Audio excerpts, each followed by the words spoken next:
And we're live. Testing, testing. Today on Quality Time with Family Ties, we learn the schism begins on Quality Time with Family Ties. And in three, two, one. Hey everybody, welcome to Quality Time with Family Ties. I am one of your hosts, Scott Jones. Joining me as always, Mr. Paul Packler. Paul, how are you, man? I'm great. It's, you know what, Scott? I'm trying to think of something to say. I got nothing to say.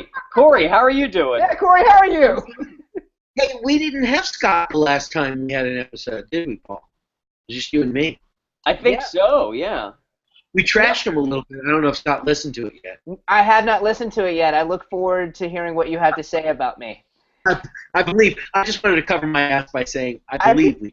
I believe. We may or may not have trashed. Corey's Neither rather confirmed or old, denied. and I'm rather tipsy, so I don't know. In between, it's really hard to get a good focus of what Yeah. took place. Yeah. I don't. And probably, and you know what? I probably deserved it. I probably deserved it. I think it was an organic trashing of you. I think it really Okay. came out of. It was a very natural part of the conversation. That was the episode. Wasn't Corey, it the does episode that make where it better? I don't know if that makes it better. It does. It makes it better. We also compared Paul to a cat for a very long portion of that episode. Heard about that too. Heard about that too. That was my favorite part of the entire saga of Quality Time with Family And Ties. at the conclusion of that segment, I believe Paul actually said, "You know, this episode was so bad that I would rather talk about my cat-like tendencies for the rest of this episode than go back to talking about family ties." Oh my God, that's awesome. Yeah, it's true. I'm just gonna go to sleep, guys. Just chill up. Paul, Or I have just some. stare. Oh, I have some string. I have some Oh, string.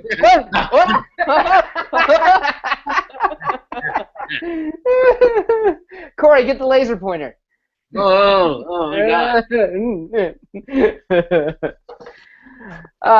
Well, if you are playing along at home, we are on season 4, episode 6. 6? Yes, that's Episode, right. the old college try, where we are going to discuss Mallory going to college or not going to college, as it were. It's like we Start are. I have the feeling that we're almost like Steven and Elise ourselves, in as much as it came up so fast, you guys. Our little It did. girl's growing up. Going to get ready to go to college. I was not Mhm. prepared for this episode. I didn't think of Mallory as going to college. No. Neither did Mallory. And there is the rub. But yeah, I don't.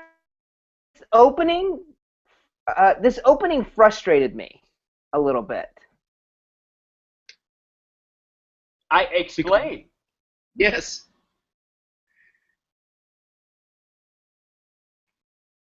or don't, Scott. It's fine. You Right. Oh, you don't have. Is he frozen?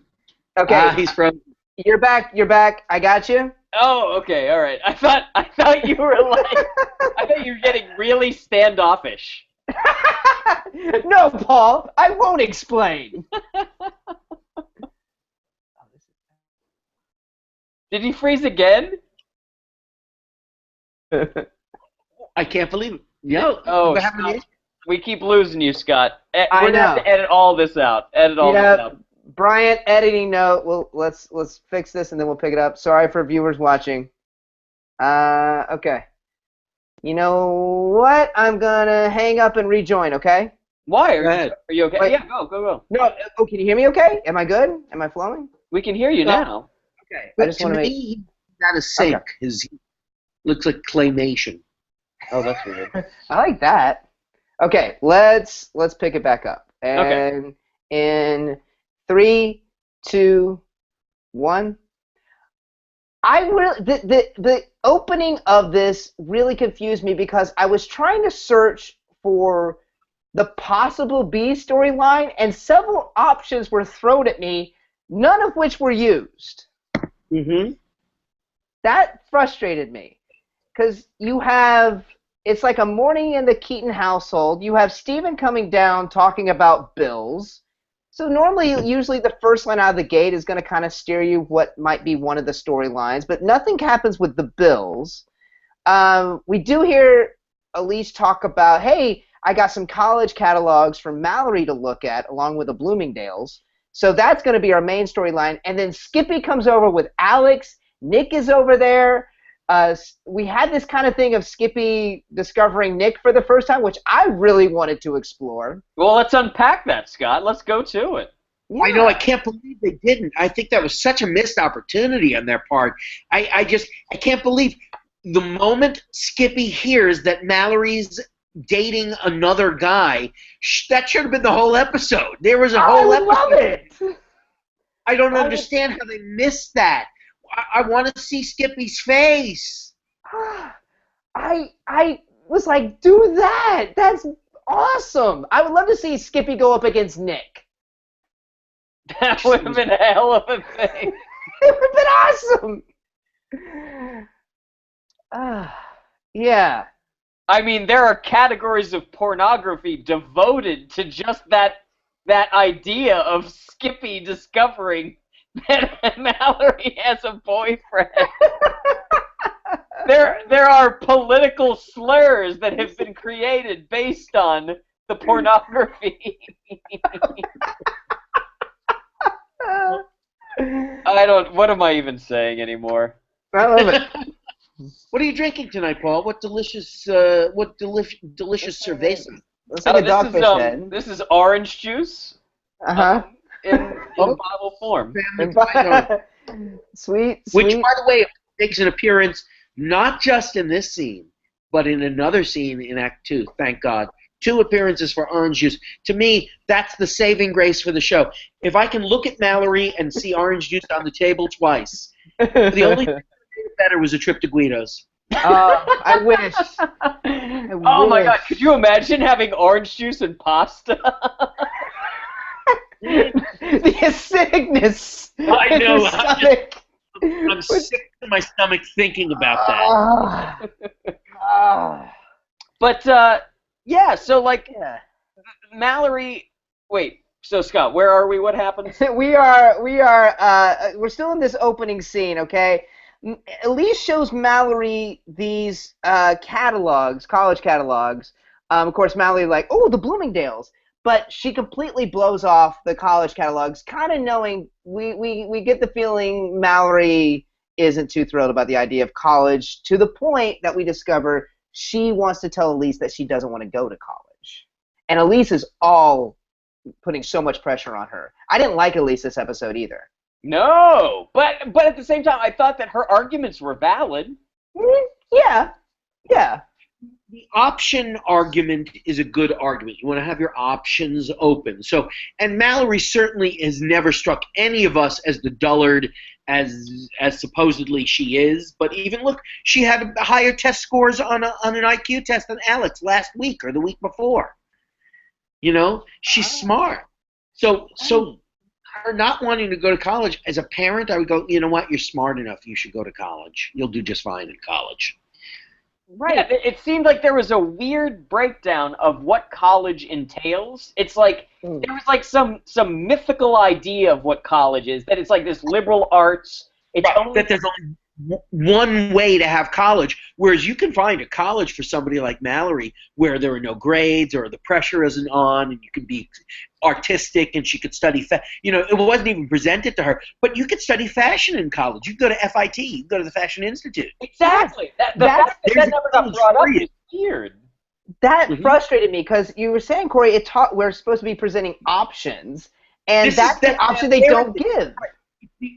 For Elise, it was the option she selected for Mallory, but it wasn't really presenting options, because the other option was what Mallory said she wanted to do, which was an option. That's an option. And, of course, finding a college that fits Mallory. Why didn't you present that? Because to me, that was like, wow, you're a schmuck. You're trying to stick her in a specific school like NYU when, you know what? why don't you try and stick her in a fashion school or Cal Arts or someplace where she can be artistic and do what she wants to do?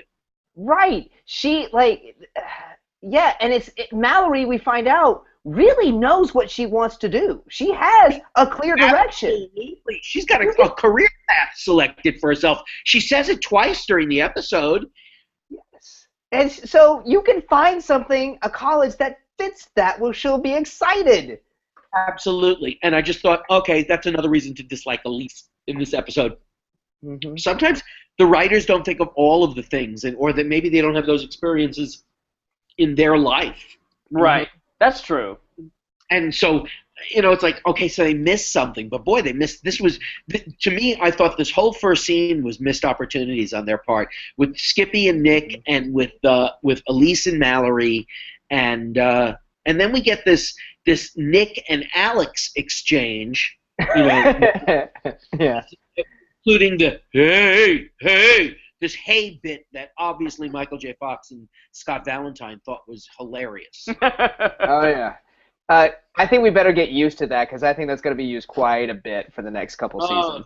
So dull. Yeah. I wanted to stop right now. Yeah. I do love when Nick calls Alex my little friend. I do like that, too. I don't know. It just makes me smile. I like it. Yeah. But the pace of this first act is kind of crazy and madcap, because we go from talking about the college catalogs to this weird fade into the living room where they're already sitting down going through the college catalogs, and then right from there, not to jump too far ahead, right from there to an interview at a college. Right? There's nothing in between. Like, they race through real fast. Yeah. Yeah. Because when they're in the living room, Elise is putting more pressure on Mallory. Elise leaves, and Alex is in the room, and Mallory confesses she needs to tell Elise that I don't want to go to college. How can I do that? Yeah, and I feel like this is of a different era, where I feel like the 80s was sort of maybe into the 90s, the last time you didn't necessarily have to go to college to live a comfortable middle-class life. I don't know. What do you guys think? Yeah. Like, now to not go to college in some, and like we're saying, there are so many different, like, pedagogies, or you could go to a trade school or something. Mm-hmm. It's like, no matter what, you get a higher education of some kind. But back then, I feel like you might not have even had it's an argument you could make that you could make enough money and not go to college. And nowadays, that's become increasingly more difficult. Right. Whereas college has become more expensive too. But luckily, it's a whole cyclical thing with the student loan, and then now you have a college education. Yeah, you can get a better paying job, but you also got big time loans when you get out of college. Right. And the politics of student loan debt, that it's not forgiven even when you die. That, like, no, it's one of the of the only types of debt that isn't forgiven upon death. So, like, student loans are the most fucked up types of loans that you can get, and with the rising cost, you have to get them for the most part. Mm-hmm. And on top of that, more people are evaluating, what is my degree getting me? Coming out of college, is it really getting me a better job? It may eventually, but the time and money you spend in it, so many college kids are coming out and working, menial jobs still. Right. Mm-hmm. Yeah. Bernie 2016. A little late for that, Paul. All right, so we jump from this whole conversation with Alex, to this interview at a college interview with Mallory and Elise, which the set looked like Elise's old architect office. It was very weird. Yeah. Yeah. Well, they just recycled that. And so Elise is this is a weird interview setup where your mom is in the same room where you're getting interviewed. And this obvious close friendship between Elise and the college admissions counselor. Yeah. It was weird. It's like they had this like long friendship, but nobody bothered to tell us anything about it. Right. It was sort of undefined. Do you know who the actress was? Either of you know the actress was who played the college counselor? She looked very familiar. Was she in Kramer versus Kramer? Don't know whether she's in Kramer versus Kramer, but she was on It's the Gary Shandling Show. She was the regular next door neighbor. Oh, wow. Oh. Molly Cheek. I love that show. Love that show too. It was great. So brilliant. No. And so we had this kind of long, drawn-out scene of the college counselor wanting to get to know Mallory, and Mallory being really shy and kind of defensive, not wanting to be there, and Elise really jumping in and speaking up for her. At one point, she wants Mallory to recite a poem that she wrote in 3rd grade. It just seemed like now you're dumbing Elise down. You're making her to seem cool. It just seemed stupid. But this scene did feature the best line I've ever heard on Family Ties. When Mallory turns to her mother and says the line, "I know what hard means." And to hear Justine Bateman tell me that she knows what hard means is something I will never forget. No! I feel like in the years to come, when we go into our dotage, when this show is over, we'll think back fondly about that moment. This is Thank gonna God be you like did. it's going to be on a little loop on Corey's computer. What hard means. I love her. And then there's these awkward memories. What are these? When Elise is sharing awkward memories of Mallory, like the most ridiculous thing. You wouldn't say this to a stranger, let alone a friend. I can't believe the college counselor doesn't say, "Get the fuck out of here! Shut up!" And it's really weird, just structurally, because like they start the scene being like, "We're gonna chat for a second, and then I'll have my interview with Mallory." And then the wheels just fall right off the cart. Completely. Yeah. It's very strange. It makes no sense. Like they just had to write it so Elise could be in this scene, so they could have this bit of her jumping in to the point where Mallory screams she doesn't want to go to college, that she's not smart, she's the only one that realize, that's not afraid to say it, and she's not going to college, and she storms out. I just wrote down, she threw a tantrum, which to me was totally unlike Mallory, too. It's like, she's not like that. She's pretty cool. Yeah. But here's what I'll say, and this is because what we talked about at the opening about the schism. I thought this episode was really good, and you guys didn't even like it much. We liked it mediocrely. I liked it mediocre. Okay. Mediocre. I thought it was really good, and my case is that A leads to B, B leads to C, etc., etc., etc. I thought that each scene built upon the last, and I thought that it had a good enough through line, except for that first scene, which, like, all the weird little, like, tangents that they try to set up that could be different plot lines or things that they don't examine. However, for the Mallory A plot, I thought that it was so clear. I thought the episode had enough jokes throughout that I thought it was well done, in a way that none of the previous seasons have been. I feel like season 4, they finally figured out how to craft an episode of television. Paul, you ignorant slut. Rebuttal! Totally wrong. No. Why? That's That's it. You know what? The ignorant slut really just does it. Yeah. Paul, ignorant slut. Here's what frustrated me. This is why I give it the mediocre. Is I see what you're saying, Paul. It is very clear. It is very crisp and concise. I still just hate how they treat Mallory. I get annoyed with it, and it seems like if we're gonna have an episode that focuses on Mallory, it feels like we make her way too dumb, and we make her even whiny and victim-y too much. And she has more qualities than that, I think. But I mean, she's forced into a corner. I could agree with you in as much as like the only way that she ever finds comfort in herself is when Nick says, "You know what, you should go," and then finally she says, "All right, I'll go." Like she needs a man to tell her, like a man that she trusts and that accepts her to then tell her that what to do, and then she accepts it. But like, I don't know, when your parents are yelling at you and telling you stuff, isn't that like what a 17-year-old acts like? Yeah. I don't know. No, good argument. No, you have a good argument. You have a good argument. Corey, what do you think? You've just dealt with teenagers. Well, that would be about 10 years. I have a newly minted teenager, a relative. No, it's 2 years. He's a teen for a year. And he just rolls his eyes a lot. And Griffin, thank God, was never difficult. He was always a good kid. Never talked back. So this is the one who's a problem. Logan will talk back. Boy, will he talk back.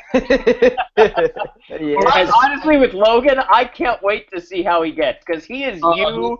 He is you all over. Oh, yeah. He's a clubhouse lawyer. He is just a big mouth. As Susanna points out all the time, Griffin had 2 homes because I was divorced, and so he had to seek love in both homes. So he wanted to make sure that he was loved in both places. Yeah, it doesn't. Wait, edit that out, Brian. Brian, edit that out. I know nothing. Susanna has just schooled Corey on his parenting. You have to tag out Susanna. Come in for the rest of the episode. No, it's just, okay, so that's about Griffin. But Logan is very secure and knows he's very loved in this house. So he's just like, fuck both of you. Fuck everybody. I don't care if Logan's bad. It's Logan like, fuck you still love me. Fuck you. Fuck you, you still love me. Yeah. Aren't we at the end of the first act? We should take a break and then they can edit that out. Yeah. Take a break for editing cuts. We'll be right back. I love it. Amazing. Okay. Let me pull this over. All right, whenever you guys are ready. Just a quick thing. I've been tweeting back and forth with Taylor, so feel free to like jump in on Twitter and see how it's been going. Okay. She says that my argument was very prescient. So. Oh, really? Oh. Not in so many words, but. Okay, did you say prescient, or is prescient your word? That was my word. Okay, because I was very impressed that anyone who would listen to this stuff would use But wait, actually, here's the other thing. If you want, Taylor is taking Primanti Brothers orders. I already ordered a Ragin' Cajun, so if you guys want anything... Oh, thank you. She'll FedEx it to us. Thank you. FedEx your Primanti say, oh, what a Pittsburgh boy. I make Primanti Brothers sandwiches. Do you really? Yeah, but it's not their meat. That's the whole thing. Is I know exactly what the sandwich is like. So I have a recipe for their slaw, and then I make fries. So I know what their slaw is, a very mild slaw. That's why I like it. Yes, it's very mild. It's not terribly mayonnaise-y or terribly creamy. No mayonnaise. It's a vinegar-based slaw, and it's got that celery seed in it that's really cool. It has a celery taste that I like. Yes. And black pepper. Oh my God, So Corey, can I tell you guys a story? I'll tell you a story, and for everyone watching along, and we can edit it out for the real episode. But on my 19th birthday, I was smoking pot, and then I had to meet up with my parents down in the lobby of the college and get my birthday presents, and my mom's watching along right now. And so I got my birthday presents, and then I got the munchies, and so we went to Primanti Brothers, and because I hate coleslaw because of the mayonnaise, I always ordered "Don't give me coleslaw," and I had forgotten to, and so I tried it on my 19th birthday, stoned, and it tasted so good that now There, Now, see? are you a mayonnaise See? hater? Do you like mayonnaise on everything, Paul? yeah, anything with mayonnaise, I can't eat it. Tuna fish, egg salad, Oh, wow. all of that. Yeah, terrible. I have other friends like that. I have a couple of other friends who are like that, who find mayonnaise to be unbelievably revolting. Which is weird Disgusting, because yeah. the stuff in it isn't that crazy. No, it's egg yolks. What do you, Yeah. you know, it's egg yolks Yeah. and oil. Yeah. Ugh. Yeah. Taste and the consistency. It's a jizz-like consistency that. Michael Drolet also hates it, so it's I don't know. There's something to that, I think. Michael Drolet. There's your bonding. Yeah. Oh, Michael Anyway, Drolet. let's get No. back to Let's jump into it. All right. Ready? Oh, Taylor's saying you've got to order something, Corey. So do you, Paul, do you want to do the and we're back? oh, sure. And we're back. And we are storming into the Keaton kitchen. That's the only way I can describe it. It's true. The end of the meeting is just that the woman that is running the college admissions process is just like, all right, bye, I'm done. You know, like a blackjack dealer in Vegas, and she's like, I'm out of here. And then it's I'm just not getting involved in this shit. no loggerheads between Mallory and Elise. And so in the kitchen we have Steven and Alex, and Mallory comes tearing through in an outfit that she'll wear for nearly the rest of the episode. And so Steven's like, how did the meeting go? She tears through the room. Elise, how did the meeting go? She tears through the room. And then he asks Alex, and I'll leave it to you guys. At the meeting. Yeah. And then they both tear out, but then Mallory comes swinging back into the kitchen, which, again, we're questioning the structure of the Keaton household of like where the doors are for everything. She comes tearing back into the kitchen, Elise following, yelling and screaming at each other, and Elise tells her to go to her room. She takes off. And Steven and Elise have a discussion of basically, Elise explaining to Steven that she doesn't want to go to college. She's upset and angry. Alex reveals that he knew about it. And then Steven brings up the good point. He's like, well, maybe it's not the best thing for her. And this is that thing that you Which guys is were right. talking about, where it's like, yeah, a liberal arts education isn't right for Mallory. Going to law school isn't right for Mallory. But Fashion Institute, why don't they talk about these things? Mm-hmm. Why? Yeah. Yeah. And then Mallory comes back in to make some statements before she goes up to her room, basically listing people that didn't go to college who were very successful. Einstein, Lincoln, Moses. Moses? To which Alex responds, didn't he go to Dartmouth? Oh, Alex. Yeah. And then Mallory said, you know what, I'm not going to her room. Instead, I'm going to go for a walk, and if I pass a college on my way there, I'm not going to go to it. It's a good line. It's definitely a good There's line. just so much. I just wrote yelling and screaming for this scene. Yeah. I wrote two. I wrote the word yelling down. Yeah. You know what, guys? You know what I just realized in all of this talk about college and everything when we just said Alex? Michael J. Fox didn't graduate from high school and didn't go to college. It wasn't until later I just remembered in his book he talks about getting his GED, and like after Family Ties had closed, he was proud of, going back and getting his education finalized and stuff. So there you go. Boom. See? Right there. He's doing all right, Michael J. Fox. He's doing, yeah. just I was thinking we finally get to see Nick's house. Oh God, no! This is huge. It's a big deal. Corey, how would you describe Nick's house? Enormous.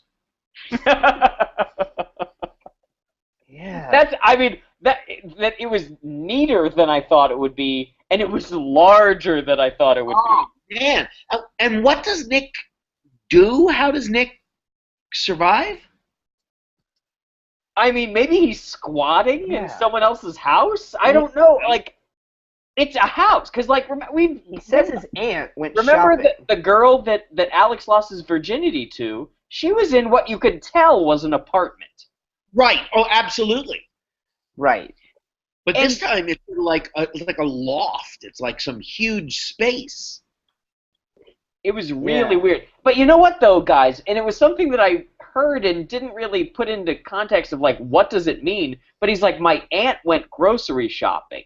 So maybe he lives with extended family or something? That's what I thought. But at the same time, everything that's in this house or apartment or whatever looks like it's his stuff. So it doesn't look like he's living with anybody else. I mean, yeah, he has this whole sculpture right in the center. It's a big sculpture. So if he is living with his aunt is extremely supportive of his art career. Yeah. Because it pretty much takes up the whole living room. Maybe it's like Aaron Paul's aunt in Breaking Bad, that like his aunt died and left him stuff. Yeah. Yeah. I don't know where I'm going with that. No, it's a good comparison. This was the scene that I wrote down. Long, slow scene. I thought it was really long and slow and sort of kind of dull. I'm glad that they made Nick agree with Elise and Steven. I was happy with that. It's like the only sensible one in the show so far. And the way he said it to her, I thought was sort of nice, at least. And we see in this episode for the first time, because before, in that last episode, Nick was like just monosyllabic. He didn't have really much to say at all. He's a little bit more articulate in this one. And he's the same type of smart as Mallory. That they have a wisdom to them as characters, that they're just not book people. And I thought that was neat. That you could see why they get along so well was because they're not dumb people. No. Right. Yeah, I really liked how they've written Nick in this episode. Yeah. I liked him a lot. It was a slow scene, but I really did like him. You know, like there was just credits to Scott Valentine too, because you really see how much he does care about Mallory. Well, it's nice to know that there is someone with the name Scott who can act. I think that's something I've doubted. Oh shit! I'm so sorry. I didn't realize what I. Forgive me. And he does get more. He's so senile. He's so old and senile. He doesn't know what he's talking about. Oh, I'm so sorry. It's okay. When the dementia kicks in, and believe me, there's going to be plenty of time to fuck with Corey. Okay. Let him get his hits in now. Yeah. By season 6, Corey will be like, "Why am I on this? What's happening? Who are these people on this screen?" I hope Dana enjoys watching me record this sitting on a commode. I love that.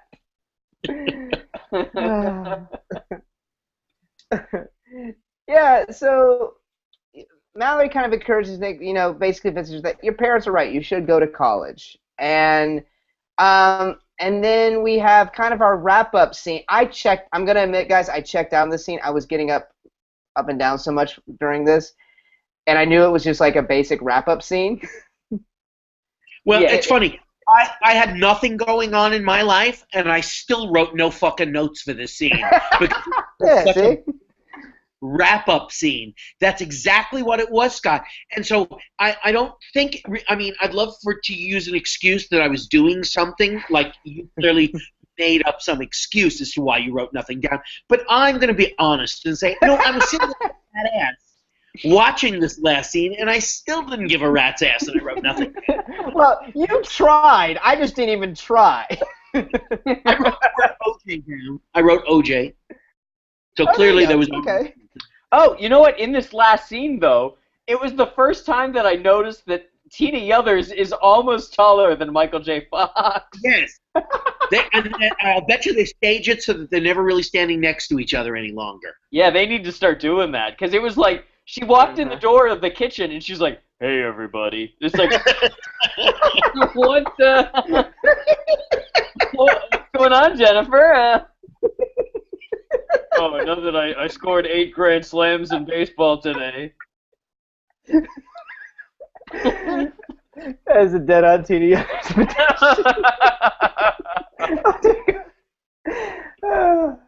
But yeah, it's one of those moments where it's like, okay, this is where we learn the lesson, and we're just gonna talk about it for the next 5 minutes. So yeah. Paul, did you take any notes?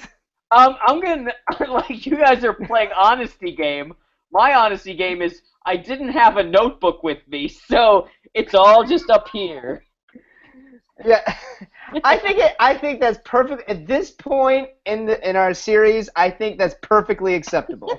Sure. No, remember I take diligent notes. It's just not today. It's funny. I remember when we first started this, Paul. You were researching oligarchy. You were researching the history of communism in the 1940s and how it applies to the Keatons in Ohio in the 70s. You were analyzing charts and graphs and Venn diagrams. Remember when I talked about the immigration of Vietnamese people? Yes. Yes. It was great. Now all in here. Yeah. We used to be diligent and care, and now all in here.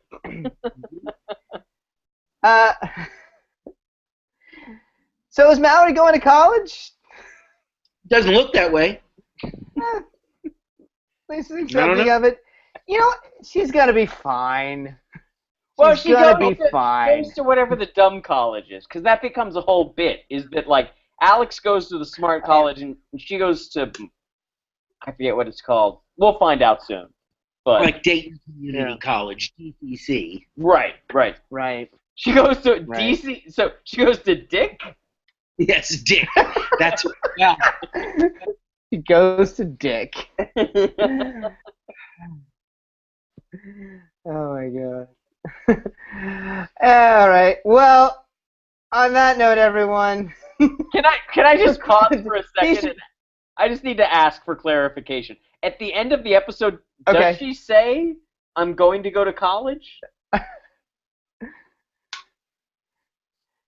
And I've stumped you both. I don't think she does. If I remember, I don't think she does. Oh, I just remember. We used to care. You know what she does? She says, "I'll go for a year." It's all here. I'll go for a year, and if it doesn't work out after the first year, then I'm going to leave and just go work. We got it. Teamwork, you guys. All right. Well, guys, that's it for us today. Be sure to rate and review our show on iTunes. And for questions and comments, email us at qualitytimewithfamilyties@gmail.com. Be sure to follow us on Twitter at QTWFT for updates. And you can also follow each of us. I'm at Follow Jones. I'm at Paul Packler. And I'm at Corpet. Be sure to like us on Facebook. We like to thank our host and producer, Barbara Dillon at Fanbase Press. Fanbase Press is a comic book publisher and an online community supporting other creators and fans through daily reviews, interviews, and podcasts that span the pop culture spectrum. Be sure to check them out at fanbasepress.com. We also like to thank Perry Adams, who beautifully performs the Family Ties theme song Without Us. Check out Perry's website at perryadams.com. Also, Brian Dillon, who created our fantastic drawing and artwork, as well as edits our show. Brian is the president and co-founder of Fanbase Press. Follow him at Comic Book Slayer. And lastly, Sean Foster, Fanbase Press's graphic designer, for designing our logo. Thank you, everybody, and we will see you next week. Bye. Bye. La la la la.